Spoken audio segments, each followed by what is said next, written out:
आदिवासी समाजाचे ज्येष्ठ नेते दादाभाऊ बगाड हे आपल्यातून हरपले आहेत. एक आदिवासीचा एक मोठी पोकळी निर्माण झाली आहे. आपण काय सांगा याबद्दल? कैलासवासी लोकनेते आदिवासी समाजाचे नेते आदरणीय दादाभाऊ बगाड यांनी आताच आपल्यातून त्यांचं दुःखद असं निधन झालेलं आहे. तर गेल्या 95 वर्ष होईपर्यंत त्यांनी आदिवासी समाजाची सेवा निरंतर केलेली आहे.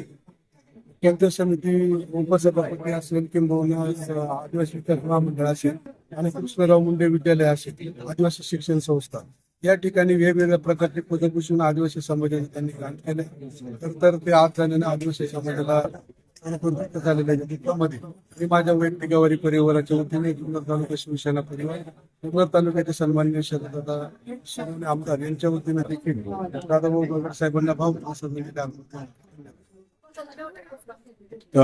त्यांच्या नावाने एखादी काय योजना वगैरे चालू करायचा मानस काय, आपण काय करणार? निश्चित पद्धतीने त्यावेळेस उपसभापती होते किंवा ते प्रशासनात काम करायचे तेव्हा नुकलेच बजेट आणि घोडेगाव प्रकल्पावरती त्यांचं निश्चित पद्धतीने त्या ठिकाणी होल्ड होता. अनेक प्रकारच्या योजना डॉक्टर गोविंद गारे आणि दादाभाऊ बगाड आणि साबळे बाबा या तिघांनी केल्या आणि कृष्णराव मुंडे साहेबांचे हे अत्यंत घनिष्ठ संबंध असलेले लोक. भविष्य काळामध्ये निश्चित पद्धतीने आदिवासी विकास विभागामध्ये पाठपुरावा करून त्यांच्या नावाने काहीतरी चांगली आदिवासी समाज सुरू करण्यासाठी प्रपोजल पाठवण्यात येईल. त्यांचे संबंध चांगले देशाचे नेते यांचे संगडे होते आणि एक आता आपल्या आदिवासी समाजाचं एक छत्र हरपलं आहे. हे सगळं जाणून आदिवासी समाजाला आपण काय आवाहन करू?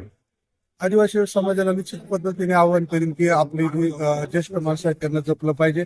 आदरणीय दादासाहेब बगाड यांच्या पाऊल ठेवण्याचा विचार हा मरू दिला नाही पाहिजे. जरी दादासाहेब आपल्या जरी नसले तरी भविष्य काळामध्ये त्यांचे विचार आदिवासी समाजाने जिवंत ठेवले पाहिजे.